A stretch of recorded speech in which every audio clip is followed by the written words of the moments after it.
रास था। तो भगवान ने जब रास रचाया है तब भगवान की 7 वर्ष की उम्र पूरी हो गई थी, अर्थात ठाकुर जी 7 वर्ष के थे जब उन्होंने रास रचाया है। यदि सामान्य दृष्टि से भी देखें तो 7 वर्ष के बच्चे के भीतर तो कोई वासना का प्रादुर्भाव नहीं होता, जन्म नहीं होता। तो आप कोई कहें कि भगवान ने गोपियों के संग रास क्यों रचाया? अरे भाई, वो भगवान है। रास रचाने के पहले उन्होंने गोवर्धन उठाया था, रास रचाने के पहले कालिया नाग पर उन्होंने तांडव किया था, नृत्य किया था। तो जो एक उंगली से पहाड़ उठाने की सामर्थ्यता रखता हो, जो इतने से मुख में पूरा ब्रह्मांड दिखाने की सामर्थ्यता रखता हो, उस परमात्मा को ही रास रचाने की सामर्थ्यता भी है। और वह परमात्मा है, वह भगवान। लिखा है तमद्भुतम बालकमंबुजे क्षणम। आज वो अखिल ब्रह्मांड नायक, ब्रह्मांड निकाया निर्मित माया, रोम रोम प्रतिवेद के, आज वो ब्रह्मांड का नायक नंद बाबा के यहाँ, वसुदेव के यहाँ बालक बन के आए। हाँ, आज वो भगवान अखिल ब्रह्मांड नायक बालक बन के आए और आज वो रास रचा रहे हैं।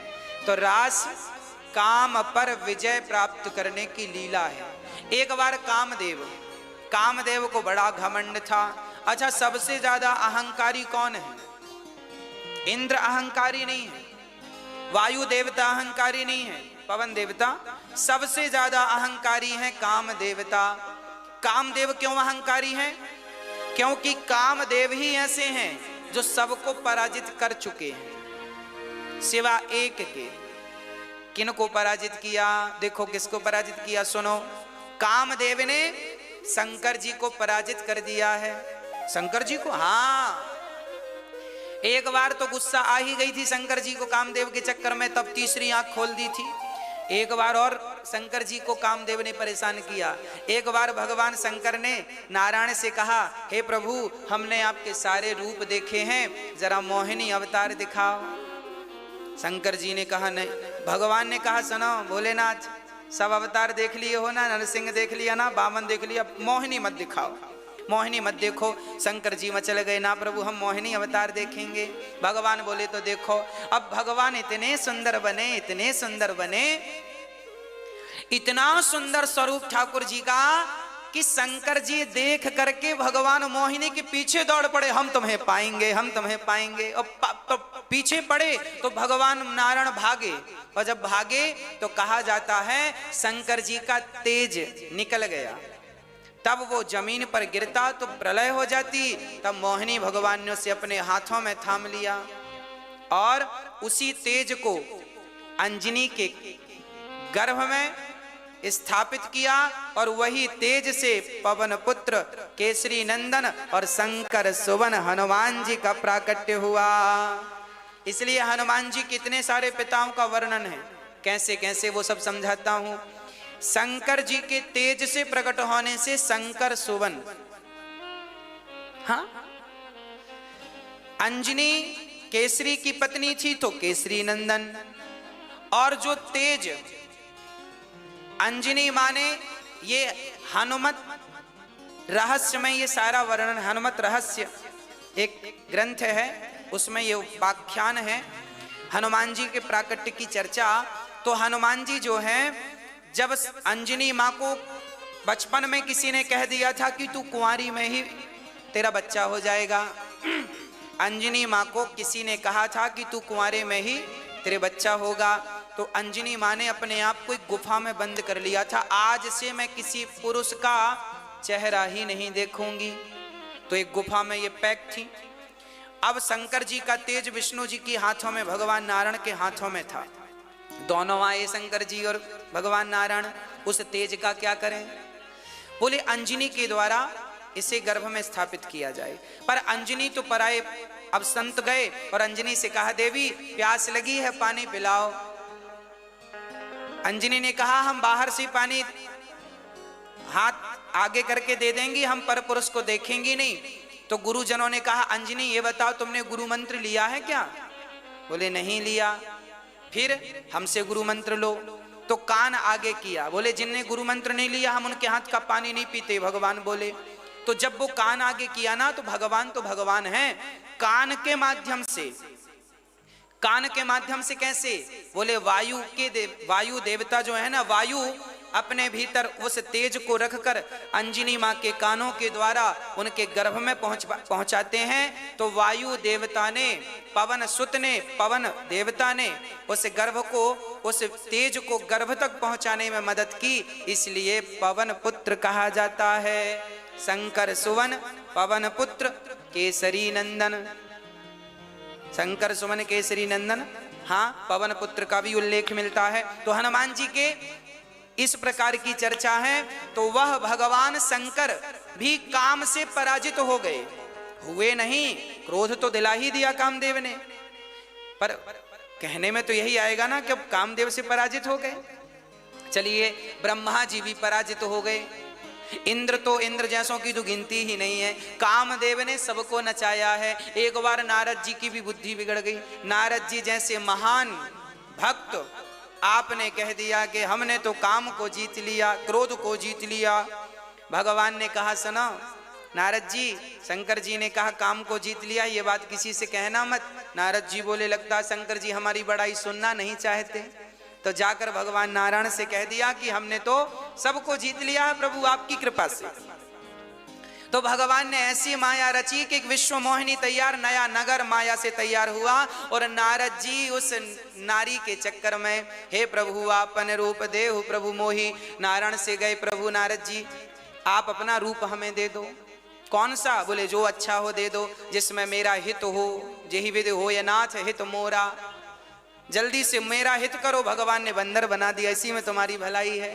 नारद जैसे ज्ञानी आज कामदेव के सामने बंदर बन के यहाँ वहाँ घूम रहे हैं। तो कामदेव ने बड़ों को पराजित किया है। अब कामदेव सबको कह रहा है कि मैं सबसे बड़ा हूँ, मैं सबसे बड़ा हूँ। अब भगवान बोले तुम्हें हम पराजित करेंगे। तो कामदेव को पराजित करने के लिए भगवान ने रास की लीला रची है। स्त्रियों के संग भगवान है और काम पर विजय प्राप्त करने की लीला है। आज भगवान है तो स्त्रियों के संग, पर काम ने भगवान का बाल भी बांका नहीं किया। इसलिए भगवान काम को भी पराजित करते हैं इस लीला के माध्यम से, इसलिए इसे रास लीला कहा जाता है। ठाकुर जी ने इस रास लीला में अपने दुश्मन अर्थात जो चुनौती दे रहा है, दुश्मन बन के खड़ा है, कामदेव उसे पराजित किया और बड़ा अद्भुत रास रचाया।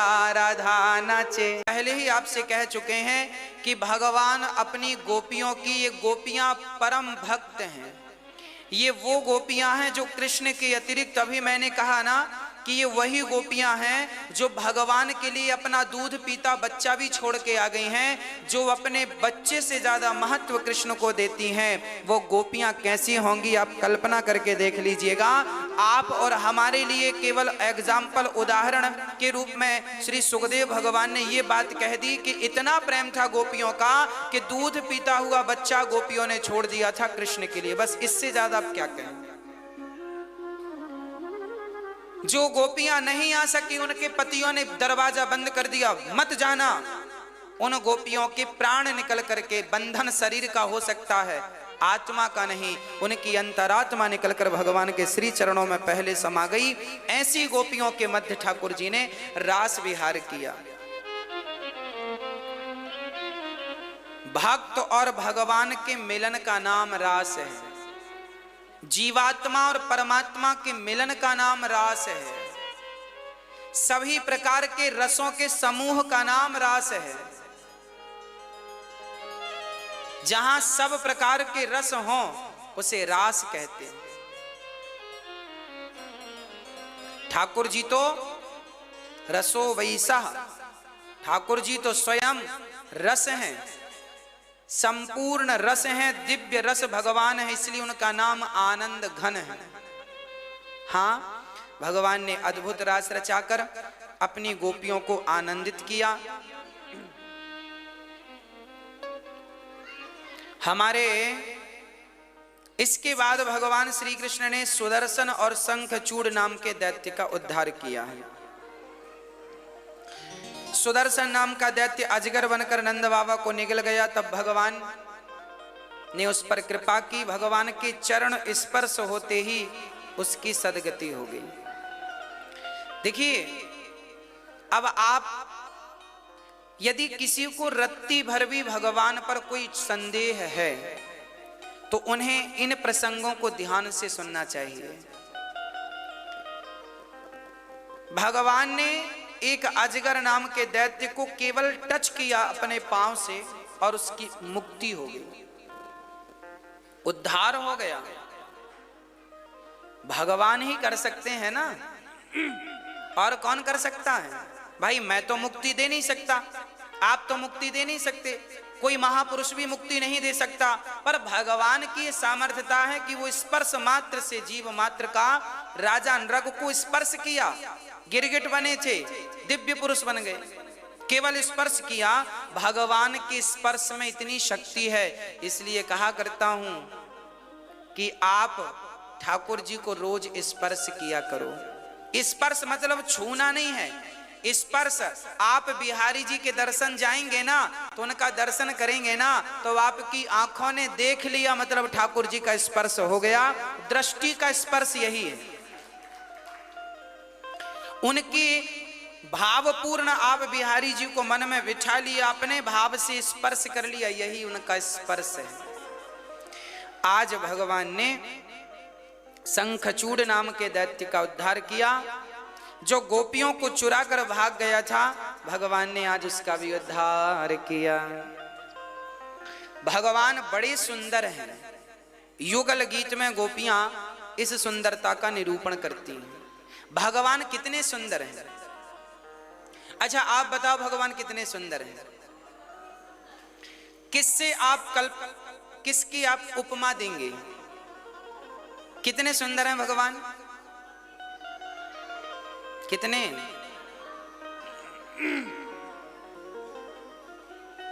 रामचरितमानस में गोस्वामी श्री तुलसीदास जी ने सीता माता की सुंदरता पता है किससे कर दी? उपमा किससे दे दी? एक बार तो कह दिया सीता माँ इतनी सुंदर हैं जितने इनका मुख कमल जितना चांद सुंदर है। बाद में तुलसीदास जी को याद आया, राम राम राम क्या कह दिया मैंने, ये चांद तो दागदार है, इसमें तो धब्बा है काला। मेरी सीता इतनी सुंदर है, इतनी सुंदर है, जिनकी सुंदरता पर ऐसे करोड़ों चांद भी लजा जाएं, इतनी सुंदर है मेरी सीता माता। तो सीता माता इतनी सुंदर हैं, तो अब आप सोचो मेरे कृष्ण कितने सुंदर होंगे। श्याम सुंदर, नाम ही सुंदर है, श्याम वर्ण है। इस दुनिया में कन्हैया ही ऐसे हैं जो काले होकर इतने सुंदर हैं, नहीं तो काला आदमी सुंदर नहीं होता है ना। काला सुंदर थोड़ी होता, बहुत कम।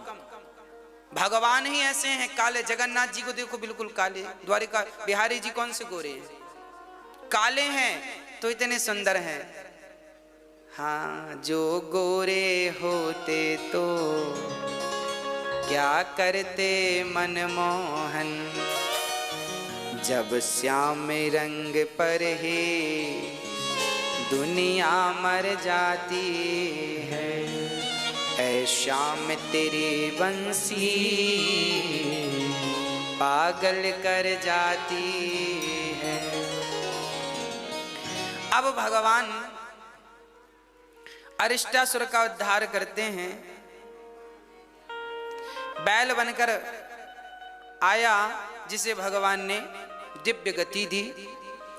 इसके बाद नारद जी गए कंस को कहने के भाई तुम्हारा दुश्मन बड़ा हो रहा है, कब मारोगे? तो कंस ने अक्रूर जी को भेजा, जाओ कृष्ण को लेकर आओ। अक्रूर जी जब भगवान श्री कृष्ण को लेने चले तो सुबह से निकले, शाम को पहुंचे। भगवान के प्रेम में अक्रूर जी इतने खो गए कि कभी आगे निकल जाएं तो कभी कहीं ध्यान में रथ कहीं भी चला जाए, ध्यान में डूब गए तो रथ कहीं भी चला गया। फिर वापस आए। ऐसे करते शाम हो गई। शाम को जब आए तो अक्रूर जी मन में भाव लेकर आए थे कि जब मैं जाऊं तो कृष्ण मुझे गाय दोहते हुए मिले। और भक्त जो संकल्प लेकर जाता है ना, भगवान अक्रूर जी के संकल्प को पूरा करने के लिए आज गाय दोहते हुए ही अक्रूर जी को मिले। और ठाकुर जी का वैसे ही दर्शन श्री अक्रूर जी ने किया। भगवान के भक्त जो भी भाव रखें भगवान के लिए, भगवान उन इच्छाओं को निश्चित पूरा करते हैं। अक्रूर जी गए, वार्ता हुई, कैसे आए, सुबह जाना है कृष्ण को लेकर। जब ये बात माँ यशोदा से कही कि माँ हम कृष्ण को लेने आए हैं, पहले तो कन्हैया से चुपचाप बात हुई। भगवान ने कहा माँ को ये मत कहना कि हमें कंस मारने बुला रहा है, आप तो ये कहना कि हम 2 दिन मेला घूमने जा रहे हैं। बस सुबह रात भर तो गोपियों में सूचना पहुंच गई कि कृष्ण कल जा रहे हैं। जब कृष्ण के जाने की सूचना मिली तो गोपियां सोई नहीं, रात भर जागती रहीं और विचार करती रहीं, क्या कृष्ण सचमुच हमें छोड़कर चले जाएंगे?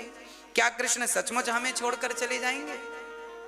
प्रिय भक्तों, आप ये कथा YouTube पर अनिरुद्धाचार्य के नाम से भी देख सकते हैं। अपने मोबाइल पर YouTube पर अनिरुद्धाचार्य जी डालिए, ये कथा आप YouTube पर भी देख सकते हैं। और अभी 9 तारीख से यहाँ भागवत जी के 108 पाठ बिठाए जाएंगे, पोथियां। आप एक पाठ अपने कल्याणार्थ कर सकते हैं ताकि आपको भी भगवत कृपा प्राप्त हो।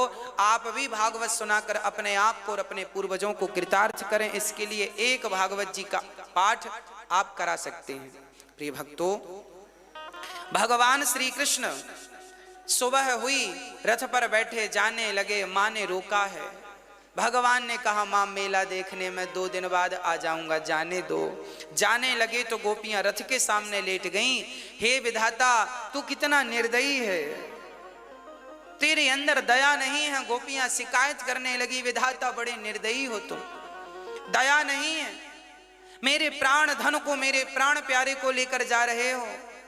अक्रूर, तुम्हारा नाम अक्रूर किसने रख दिया? तुम तो 1 नंबर के क्रूर हो। क्रूर ना होते तो मेरे प्राण कैसे लेकर जाते? ये कृष्ण नहीं है, ये तो गोपियों के प्राण हैं, प्राण धन है। भगवान ने समझाया, राधा रानी को अपनी बांसुरी दी और भगवान बस 2 दिन का कह करके चल पड़े। भगवान जब पहुंचे तो वहां पर कंस की बड़ी तैयारियां थी। भगवान कंस की तैयारियों का मुआयना करने शिविर से निकल पड़े तो रास्ते में एक धोबी नजर आया, कपड़े लेकर जा रहा था कंस के।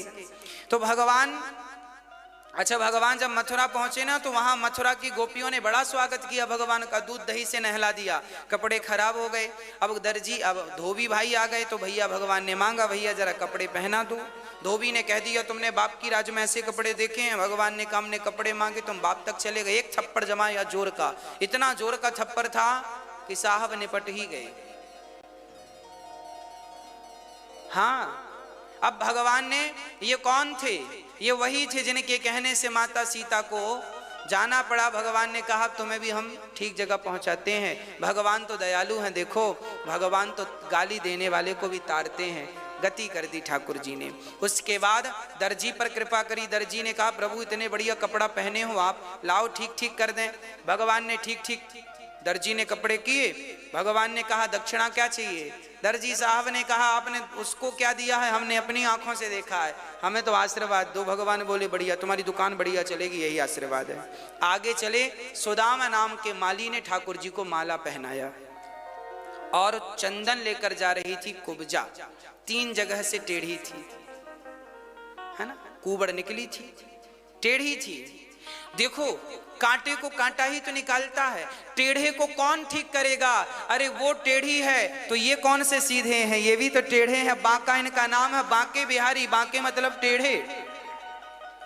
टेढ़े को टेढ़े ने ठीक कर दिया। भगवान ने कुब्जा से चंदन लिया, चंदन का लेप किया और भगवान ने सुंदरी कहकर संबोधित किया। कुब्जा ने कहा प्रभु आज तक मुझे किसी ने सुंदरी नहीं कहा। भगवान ने कहा आज तक तेरी सुंदरता किसी ने देखी ही नहीं, सब तेरे तन को देखते रहे पर भगवान तन पर नहीं, भगवान तो मन पर ध्यान लगाते हैं। आपका मन कितना बढ़िया है। कुब्जा के मन को देखकर भगवान मोहित हो गए। कुब्जा के चरणों पे अपने चरण रख के हल्की सी ठोकर लगाई, कुबड़ अंदर हो गई। स्वरूपवान थी, भगवान ने स्वरूपवान बना दिया, स्वरूप दे दिया ठाकुर जी। भगवान जो चाहे सब दे सकते हैं। कुब्जा पर कृपा की। अब भगवान आगे की लीला करें, उसके पूर्व हमारे मध्य सद्गुरुदेव भगवान उपस्थित हैं। गुरुदेव भगवान की वाणी सुनकर आप सभी लोग YouTube पर कथा, आपके मोबाइल पर YouTube, आप टीवी के माध्यम से तो देख ही रहे हैं। आप अपने मोबाइल पर अनिरुद्धाचार्य जी डालिए YouTube पर, आपको ये कथा YouTube पर भी प्राप्त होगी। आप टीवी पर तो देख ही रहे हैं। कुछ भक्तों ने एक ऐप है प्ले स्टोर से आप डाउनलोड कर सकते हैं, अनिरुद्धाचार्य ऑफिशियल, उसको भी डाउनलोड करें तो उस ऐप के माध्यम से भी आप कथा सुन सकते हैं। आइए सद्गुरुदेव भगवान के चरणों में चलते हैं। बोलिए सद्गुरुदेव भगवान की। अभी रुक्मणी मंगल का भी दर्शन करेंगे, आप लोग जुड़े रहिएगा, रुक्मणी मंगल का भी दर्शन होगा।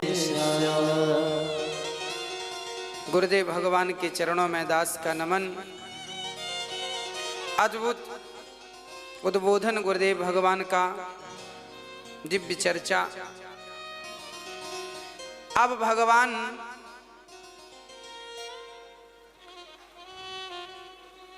कुब्जा पर कृपा करके कंस के बहुत सारे प्रयास थे कि कृष्ण को किसी भी प्रकार से मारना है। कुबलियापीड़ नाम के हाथी को शराब पिलाकर रात भर तैयार किया। जब भगवान धनुष भंग करके और दूसरे दिन सभा में पहुंचे तो कुबलियापीड़ नाम का हाथी मिला। भगवान ने हाथी को पछाड़ दिया, सूंड पकड़ के उठाकर धड़ाम से पटक दिया। दोनों दांत भगवान ने उखाड़ लिए, एक दांत बलराम जी, एक दांत श्याम सुंदर लेके कंस की तमाम सेनाओं का संहार उस हाथी के दांत से कर दिया। आगे चले तो भगवान को मारने के लिए चाणूर और मुष्टिक, बहुत पहलवान योद्धा भगवान ने एक एक जमाया। उस हाथी के दांत से ही सेना का संहार करते हुए जब चाणूर मुष्टिक से एक से भगवान कृष्ण तो दूसरे से बलदाऊ भैया युद्ध हुआ, कंस देखता रह गया। भगवान बोले रुको, अभी आ रहे हैं तुम्हारे पास, तुम्हें भी ठीक करते हैं। चाणूर मुष्टिक को मारकर भगवान ने उन्हें, देखिए भगवान किसी को मारते नहीं हैं, मारना तो एक बहाना है, मारने के पीछे तारना छिपा है। भगवान मारते नहीं हैं।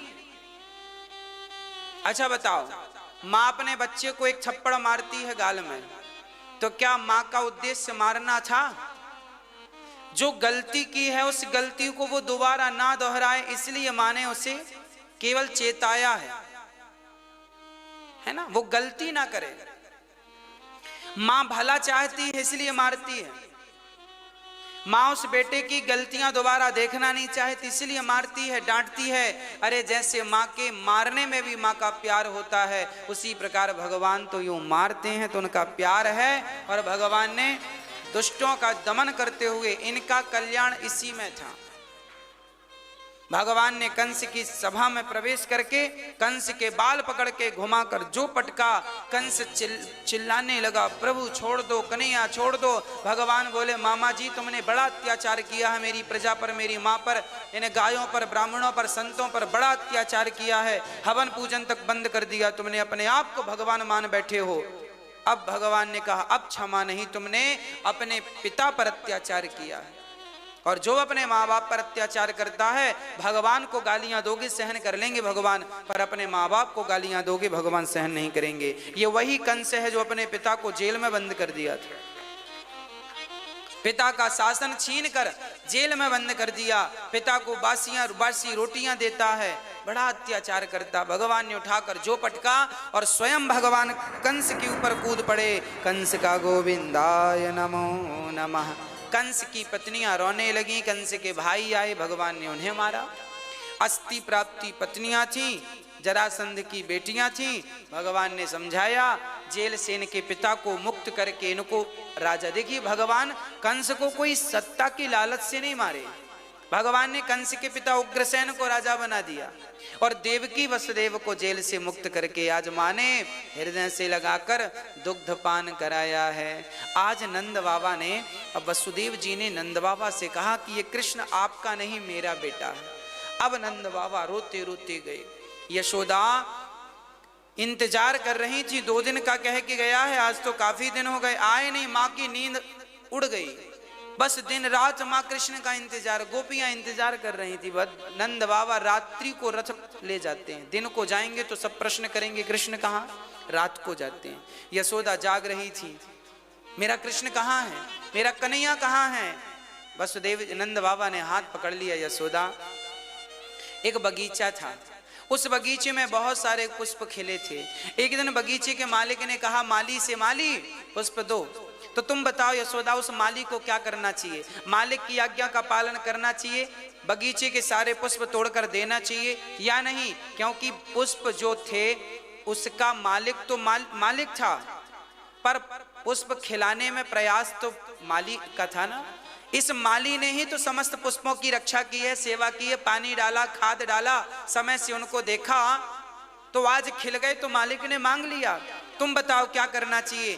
पुष्प मालिक को दे देना चाहिए या माली मना कर दे कि नहीं मैं इनका रक्षक हूं, मैं पालनहार हूं, मैं नहीं दूंगा? यशोदा बोली माली का कोई अधिकार नहीं है, माली तो सेवक है, मालिक का ही उन पुष्पों पर अधिकार है। तब नंद बाबा ने कह दिया यशोदा, हम सब तो वो माली हैं जो कृष्ण जैसे पुष्प को अपने बगीचे में हमने सुंदर सजाया, खिलाया, पिलाया, प्यार लूटा, पर वो हमारा कृष्ण जो था वो किसी और का बेटा था। किसका? देवकी उसकी माँ थी, वसुदेव उसके पिता थे। कृष्ण रूपी पुष्प के असली माता पिता तो उनके देवकी वसुदेव थे। हमने तो माली बन करके कुछ दिन की सेवा की। सुनो यशोदा, हम तो इस योग्य भी नहीं थे, ये तो उनकी कृपा थी। श्याम सुंदर की हमारे पुत्र भगवान है, पता है कैसे उन्होंने हाथी को पछाड़ दिया, कंस को मार दिया, जिससे बड़े बड़े राजा डरते थे। हमें तो संदेह था कि कृष्ण भगवान है, अब तो कंफर्म हो गया कि भगवान है। यशोदा, 11.5 वर्षों तक ही उनका प्यार मिला, साथ मिला, अब हमें इतने में संतोष करना पड़ेगा।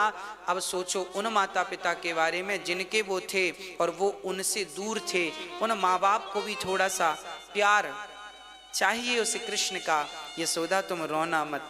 यशोदा बस इसलिए जीवित थी कि कहा है कि 2 दिन बाद आऊंगा, कभी तो आएगा, इस आस से माता यशोदा जिंदा है। अब भगवान गुरु मंत्र गर्गाचार्य जी से लेकर पढ़ने उज्जैन गए, सांदीपनि गुरु जी के यहाँ 64 दिन में 64 विद्याएं सीख कर भगवान आए हैं। गुरु दक्षिणा में उनके मरे हुए पुत्र को जीवित किया है। देखिए भगवान गुरु जी का मरा हुआ बेटा जो डूब कर मर गया था क्षिप्रा में, उसे जीवित किया है। कहने का तात्पर्य यह है कि भगवान वह भगवान है जो मरे हुए पुत्र को भी, जिसका शरीर भी मिट गया, पंच तत्व भी नष्ट हो गए, पास में विलीन, उसे भी जीवित करने की ताकत रखते हैं। इसीलिए इन्हें भगवान कहते हैं, ऐश्वर्यस्य समग्रस्य। भगवान बिनु पग चलहि सुनहि बिनु काना कर बिनु कर्म करहि विधि नाना। वो भगवान है जो सब कुछ करने की असंभव है ही नहीं, वहां क्या नहीं कर सकते। आपके जो 1000 साल पहले पूर्वज मरे हैं ना, उनको भी वैसा का वैसा भगवान खड़ा कर सकते, इतनी ताकत उनके भीतर खड़ा कर दिया। मरा हुआ बेटा जीवित कर दिया, ये भगवान है। भगवान को, श्याम सुंदर को भगवत बुद्धि से समझना पड़ेगा, सामान्य बुद्धि से नहीं आएगा। जैसे विद्वान लोग कहते हैं कि वेदों का अर्थ पाणिनि जी की इस व्याकरण से नहीं लगता, वेदों का अर्थ पाणिनि जी की इन व्याकरण से नहीं लगता, उसी प्रकार भगवान भी सामान्य बुद्धि से समझ में नहीं आता। जिसके भीतर दिव्य बुद्धि है, दिव्य ज्ञान है, सोई जाने जेहि देहु जनाई, और जानत तुम ही हुई जाई। बस वही भगवान को जान सकता है जिसे भगवान जानाना चाहे। अर्जुन ने भी जानने का प्रयास किया था, पर भगवान तब तक नहीं जनाए, भगवान अर्जुन तब तक नहीं देख सके जब तक भगवान ने स्वयं अर्जुन को दिव्य चक्षु प्रदान नहीं किए। तो कहने का तात्पर्य यह है कि आज भगवान श्री कृष्ण गुरु दक्षिणा में उनका मरा हुआ बेटा देते हैं, फिर यहाँ आते हैं मथुरा। भगवान श्री उद्धव जी को गोपियों के पास भेजते हैं। उद्धव प्रसंग हम विस्तार से कल ही आपको सुनाएंगे, कैसे उद्धव जी वृंदावन गए, और हम आपको कल विस्तार से सुनाएंगे उद्धव चरित्र। उसके बाद भगवान कुब्जा और अक्रूर जी के घर गए, जरासंध से 17 बार युद्ध। उसके बाद मुचकुंद के हाथों कालियवन की मृत्यु हुई। भगवान 18वीं बार युद्ध करने गए तो भगवान जरासंध ने बहुत सारे ब्राह्मणों को बंदी बनाया। अब हारा तो ब्राह्मणों की खैर नहीं, तो भगवान ने फिर मैदान छोड़ना ही ठीक समझा कि चलो यदि हमारे भाग जाने से, हमारे हार जाने से बहुत सारे ब्राह्मणों की रक्षा हो रही है, तो आओ भाग करके रक्षा करते हैं। भगवान मैदान छोड़कर भागे, नाम पड़ गया रण छोड़ भगवान। बोलिए रण छोड़ भगवान की। भगवान प्रवर्षण पर्वत पर चढ़े, जरासंध ने आग लगाई। भगवान तुरंत द्वारिका विश्वकर्मा के माध्यम से निर्मित कराते हैं और द्वारिकाधीश कहलाते हैं। बोलिए द्वारिकाधीश भगवान की जय। बलदाऊ भैया जी का द्वारिका में कहते हैं सारे ब्रजवासी सभी भगवान के प्रेमी जब जागे तो सब द्वारिका पहुंच गए। तो जागते ही बोले भैया द्वार कहाँ, हम तो सोए कहीं थे, द्वार कहाँ है, द्वार कहाँ, द्वार कहाँ, कहते कहते नाम ही पड़ गया द्वारिका। इसलिए उस नगरी का नाम द्वारिका पड़ा। द्वार कहाँ, द्वार कहाँ, द्वार कहाँ, द्वारिका है ना, इसलिए द्वारिका। भगवान वहां के राजा बने, बड़ी सुंदर प्रजा है, बहुत सारे लोग हैं। अंत में श्री बलदाऊ भैया का विवाह रेवती से संपन्न हुआ, जो कि सतयुग की बेटी थी। सतयुग अर्थात सतयुग में इनके पिता लेके गए थे ब्रह्मा जी के पास कि मेरी बेटी के लिए योग वर बताओ। ब्रह्मा जी बोले जितनी देर में खड़े हो युग बदल गए, अब तो द्वापर में बलराम जी हैं, जाओ रेवती का विवाह उन्हीं से करना। तो रेवती जी का विवाह बलदाऊ भैया से संपन्न हुआ। इसके बाद कुंडनपुर की राजकुमारी श्री रुक्मणी माँ,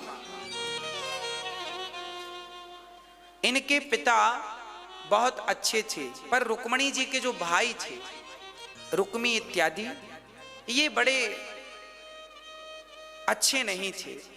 इनका शिशुपाल इत्यादि लोगों से संबंध था, उठना बैठना। तो शिशुपाल से अपनी बहन का विवाह करना चाहते थे, पर सत्राजित तो श्री भगवान श्री कृष्ण से प्रेम करती थी माता रुक्मणी, और अंदर से ही वर्ण कर चुकी थी कि मैं अपने कृष्ण को ही पति के रूप में देखती हूँ। अब इनका विवाह संपन्न होने वाला था, शिशुपाल से भाई ने जबरदस्ती कर दिया तय। अब रुक्मणी जी ने इमरजेंसी प्रेम पत्र लिखा। बड़े भाव से रुक्मणी माँ लिख रही हैं। श्रुत्वा गुणान् भुवन सुंदर शृण्वतां ते, निर्विश्य कर्ण विविरैर् हरितोऽङ्गतापम्, रूपं दृशां दृशिमतामखिलार्थलाभं, त्वय्यच्युता विशति चित्तमपत्रपं मे। हे प्रभु, मैंने आपको देखा नहीं है, केवल श्रुत्वा आपके बारे में सुना है, वो भी आपके गुण। श्रुत्वा गुणान भुवन सुंदर शृण्वतां ते, आप बड़े सुंदर हैं, कान तो बस प्यासे ही हैं आपके गुणगान को सुनने के लिए। आपके रूप के बारे में हमने सुना, आपका रूप तो आपका नाम ही मनमोहन है। रूपम दृशाम, आपका रूप मन को आकर्षित करने वाला है। हे प्रभु, आप हमारी विनती स्वीकार करो, हमारा वरण करो। लिखकर प्रेम पत्र पंडित जी को भेजा। पंडित जी ने कहा, भगवान आपके लिए प्रेम पत्र आया है, लव लेटर। भगवान ने कहा, सुनाओ पढ़ के। अब पंडित जी को बड़ी शर्म आए, राम राम राम, किसी का लव लेटर आप पढ़ें तो आपको अच्छा लगे क्या? हाँ? तो पंडित जी शर्माए। भगवान बोले, क्या हो रहा, शर्म क्यों आ रही है? बोले, भगवान पता नहीं क्या लिखा होगा। भगवान बोले, हम जान रहे हैं क्या लिखा है। आप पंडित जी बोले, आपका पर्सनल मामला है, आप ही प्रेम पत्र पढ़ लो। भगवान बोले, हमारा कुछ पर्सनल नहीं है, हम तो प्रेम करते हैं तो वो भी प्रेम भक्तों के लिए होता है, इसलिए आप तो पढ़ के सुनाओ सबको। अब पंडित जी ने सुनाया, बड़ा अद्भुत दर्शन था। भगवान बोले, पंडित जी रुक्मणी जी तो कह रही है हमें लेके आओ, पर वो तो बड़ी सिक्योरिटी में है, हम कैसे? तो आगे रुक्मणी जी कह रही हैं, हम कात्यायनी माँ का पूजन करने जंगल आएंगी, रीति रिवाज हमारी है, आप वहां से हमारा हरण करके ले जाना। भगवान बोले, ये प्लान अच्छा। दारों को तैयार किया। बलराम जी पूछे कि लाला कहाँ जाओ? अब भगवान कैसे बताएं कि दुल्हनियां लेने जा रहे हैं? बोले, जा रहे हैं बस। अब बलराम जी समझ गए। अब दारुक वायु के वेग से चले, रुक्मणी जी माँ कात्यायनी का पूजन करने आ रही हैं।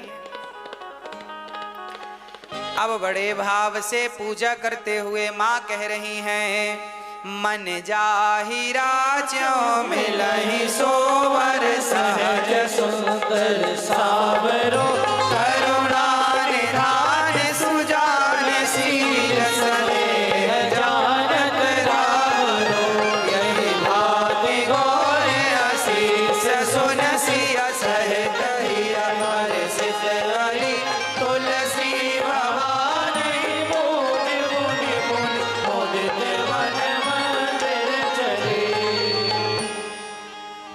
अब रुक्मणी अम्बा ने माँ से कहा, पतिम में कुरुते नमः। कृष्ण ही हमारे पति बने, आप हमारे पति कृष्ण को बनाए। माँ भगवती से प्रार्थना। माँ ने माला छोड़ दिया और गले में जाकर रुक्मणी अम्बा के माला हुआ। अब समझ में आया, कन्फर्म हो गया कि भगवान से जो की प्रार्थना है, माँ भगवती से जो की प्रार्थना है, वो व्यर्थ जाने वाली नहीं। तब तक भगवान वायु के वेग से दौड़ते हुए आए। सब देखते रह गए जो खड़े थे। भगवान ने दौड़कर रुक्मणी का हाथ पकड़ा और लेकर भागे। बोलिए रुक्मणी हरण भगवान की। रुक्मणी को लेकर भगवान दौड़े और भगवान श्री कृष्ण। अब रुक्मणी जी जब चले तो रुक्मी ने रास्ता रोका, बलराम जी ने समझाया। भगवान द्वारिका पहुंचे हैं और वहां बड़े भाव से विवाह संपन्न मां भगवती माला पहनाएंगी। एक दूसरे को वरमाला पहना के पाणी ग्रहण संस्कार हुआ। ठाकुर जी का विवाह संपन्न हुआ। मंगलम भगवान विष्णु, मंगलम गरुड़ध्वजा, मंगलम पुंडरीकाक्ष, मंगलाय तनोहरि। बोलिए रुक्मणी हरण भगवान की जय। बड़े सुंदर ठाकुर जी और रुक्मणी अम्बा, अद्भुत जोड़ी। हाँ, आइए बड़े भाव से पावन दर्शन करते हैं कल सुदामा चरित्र के साथ।